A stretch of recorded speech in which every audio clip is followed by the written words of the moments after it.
Welcome back. శిలాజ ఇంధనాల వాడకం తగ్గించడం, వాతావరణంలోకి కాలుష్యాలను తగ్గించడం నేపథ్యంలో మన దేశం ఇథనాల్ను పెట్రోల్, డీజిల్లో కలపటం ఓ ప్రత్యామ్నాయంగా చెప్తున్నారు. నిజానికి ఇలా చేయటం వలన శిలాజ ఇంధనాల వాడకం తగ్గించడం, ఇథనాల్ ఉత్పత్తి కోసం రైతులకు ఓ కొత్త ఉపాధి లభించడం అన్నది సాధ్యపడింది.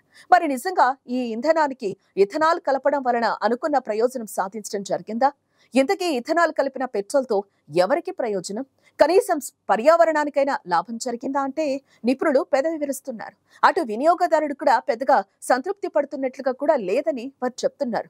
దేశీయ ఇంధన అవసరాలు తీర్చడానికి, ఇంధన దిగుమతి భారం తగ్గించడానికి, వాయు కర్బన కాలుష్యాలను తగ్గించడానికి పెట్రోల్, డీజిల్లో ఇథనాల్ కలపటం ఒక్కటే మార్గమని భారత ప్రభుత్వం ఎన్నో వెసులుబాట్లు కల్పించి ప్రోత్సహిస్తోంది. ఆహార ధాన్యాలైన బియ్యం, గోధుమలు, మొక్కజొన్నల నుంచి ఇథనాల్ ఉత్పత్తి చేయడానికి సత్వర పర్యావరణ అనుమతులు, సబ్సిడీలు, వడ్డీ రాయితీతో రుణాలు కూడా మంజూరు చేసింది ప్రభుత్వం. 2025 నాటికి 20% ఇథనాల్ కలిపిన పెట్రోల్ అందుబాటులోకి తేవటానికి ప్రయత్నిస్తోంది. ఇథనాల్ను పెట్రోల్కు కలపడం కొత్తేం కాదు. ఇలా రెండో ప్రపంచ యుద్ధ కాలం నుంచి చేస్తున్నారు. అమెరికా, ఆస్ట్రేలియా, యూకే, ఇతర యూరప్ దేశాలు, కెనడా, చైనాలో కూడా మిశ్రమ ఇంధనాన్ని ప్రస్తుతం వాడుతున్నారు. శాస్త్రీయ అధ్యయనాలు మాత్రం ఇథనాల్ను ఇంధనంగా వాడడంలోని నష్టాలను వెలుగులోకి తెచ్చాయి. ఇక్కడ ఇథనాల్ గురించి తెలుసుకునే ప్రయత్నం చేద్దాం. చెరుకు నుంచి పంచదార, బెల్లం తయారీలో చెరుకు పిప్పి నుంచి ఆల్కమాల్, మొలాసిస్ తయారవుతాయి. దక్షిణాది రాష్ట్రాల్లో బియ్యమే ప్రధాన ఆహారంగా ఉంటుంది.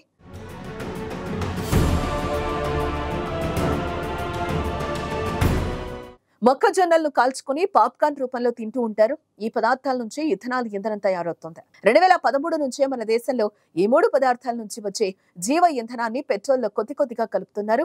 ప్రపంచమంతా ఇప్పుడు ఈ ఇంధనం వైపు అడుగులు వేస్తుంది. భూమి మీద కొన్ని దేశాల్లోనే క్రూడ్ ఆయిల్ లభిస్తుంది. వాటి నుంచే మిగిలిన ప్రపంచమంతా దిగుమతి చేసుకుంటోంది.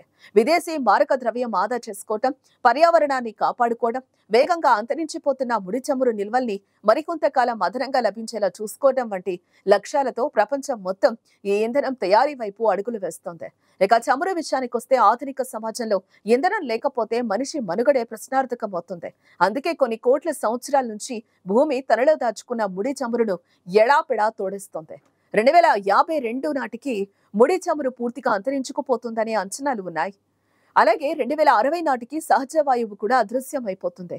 2090 నాటికి బొగ్గు గనుల్లో బొగ్గు కూడా అయిపోతుంది. ఇవన్నీ అయిపోతే మనిషి మనుగడ ఏం కావాలి?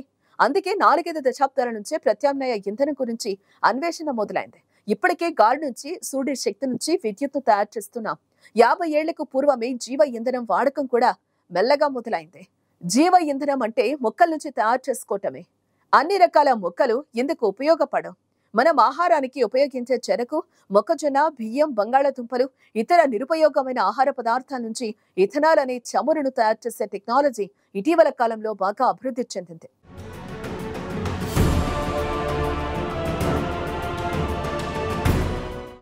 ప్రస్తుతం కొత్తగా నిర్మిస్తున్న ఇథనాల్ ప్లాంట్లు కనీసం 30 ఏళ్లు పనిచేస్తాయి. మరి 2070 నాటికి నికర జీరో కర్బన ఉద్గారాలు ఎలా సాధ్యపడతాయన్నది $1 మిలియన్ ప్రశ్నగానే మిగిలింది. అమెరికా ప్రభుత్వ ఎనర్జీ డిపార్ట్మెంట్ ఇథనాల్ కలిపిన పెట్రోల్ వాడటం మూలాన మామూలు పెట్రోల్ కన్నా 7.7% తక్కువ ఇంధన శక్తి కలిగి ఉంటుందని నిర్ధారించింది.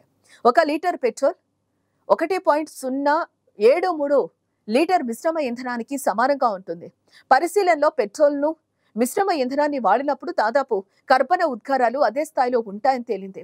ప్రతి ఇథనాల్ ప్లాంట్కు బొగ్గుతో కానీ, బయోమాస్తో కానీ నడిచే పవర్ ప్లాంట్కు అనుమతిస్తున్నారు. వాటి ఉద్గారాలు అదనంగా ఉంటాయి. అంతేకాదు, ఇంకా చూస్తే ప్రతి లీటర్ ఇథనాల్ ఉత్పత్తికి 0.76 కిలోల కార్బన్ డయాక్సైడ్ విడుదలవుతుంది. దానిని పూర్తిగా పట్టి గాలిలో చేరకుండా ఆపై వ్యవస్థ లేదు. అంటే మొత్తం ఉత్పత్తైన కార్బన్ డయాక్సైడ్ చివరకు గాల్లోకి, తద్వారా వాతావరణంలోకి చేరుతుంది. భూతాపానికి దోహదపడుతుంది. అంటే ఇక్కడ ఏ లక్ష్యం కోసం అయితే ఇథనాల్ను ఉపయోగిస్తున్నామో అది నెరవేరకుండా తిరగబడుతోందన్నమాట.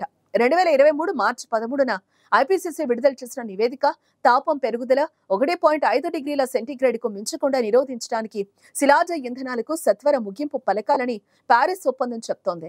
చమురు దిగుమతుల ఆర్థిక భారం తగ్గించడానికి ఇథనాల్ ఇంధనం పరిష్కారంగా ప్రచారం జరుగుతోంది. అయితే ఇప్పటికే ఇథనాల్ ఇంధనం అందుబాటులోకి వచ్చింది. అయినా పెరుగుతున్న డిమాండ్ వల్ల చమురు దిగుమతి భారం తగ్గలేదన్నది స్పష్టం. విదేశీ మారక ద్రవ్యం ఖర్చు పెరిగిందే కానీ తగ్గలేదు. ఇంకా తగిన ఇథనాల్ ఉత్పత్తి లేక ఇథనాల్ దిగుమతి కూడా పెరిగింది. దేశీయ చమురు ఉత్పత్తులు గణనీయంగా క్షీణిస్తున్నందువల్ల చమురు వినియోగం పెరుగుతున్న కారణంగా చమురుపై పూర్తిగా ఆధారపడకుండా ఉండకుండా ఇథనాల్ ఉపయోగపడుతోంది. కర్బన ఉద్గారాలు గతంలో ప్రపంచ దేశాలు కలిసి చేసుకున్న ఒప్పందానికి అనుగుణంగా తగ్గవు.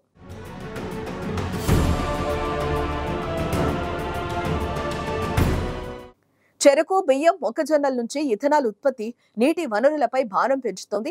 ఇథనాల్ ప్లాంట్ల ప్రతిపాదనలు లీటర్ ఇథనాల్కు 8 నుంచి 10 లీటర్ల నీరు కావాలంటున్నాయి. చెరకు నుంచి లీటర్ ఇథనాల్ ఉత్పత్తికి దాదాపు 3000 లీటర్ల నీరు అవసరమవుతుంది.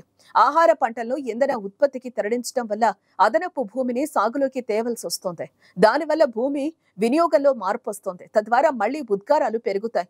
భూతాపం వల్ల పంటల దిగుబడి గణనీయంగా తగ్గడంతో ఆహార కొరత సమస్య ఉత్పన్నమవుతోంది. రైతులకు ఇథనాల్ ఉత్పత్తితో ఒరిగేది ఏం లేదు. ప్రభుత్వమే సబ్సిడీ ధరకు కంపెనీలకు బియ్యం సరఫరా చేస్తుంది.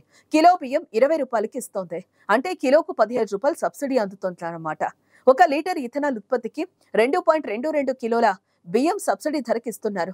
లీటర్ ఇథనాల్ ఉత్పత్తికి బియ్యంపై 37.74 రూపాయల రాయితీతో FCIA సరఫరా చేస్తే కేవలం 1 లీటర్ ఇథనాల్ తయారు చేయడానికి 2.22 కిలోల బియ్యం సబ్సిడీకి ఇస్తున్నారు.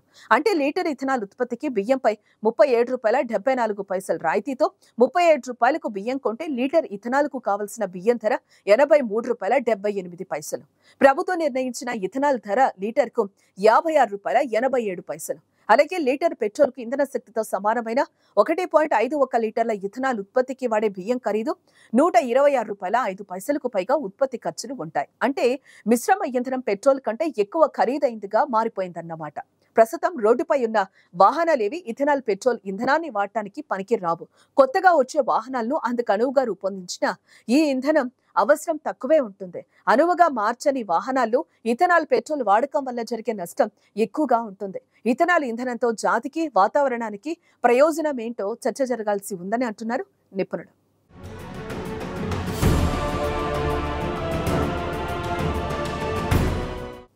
మరో చిన్న బ్రేక్ తీసుకుందాం. బ్రేక్ తర్వాత ఈ ఇండెప్తో మరో అంశం చూద్దాం.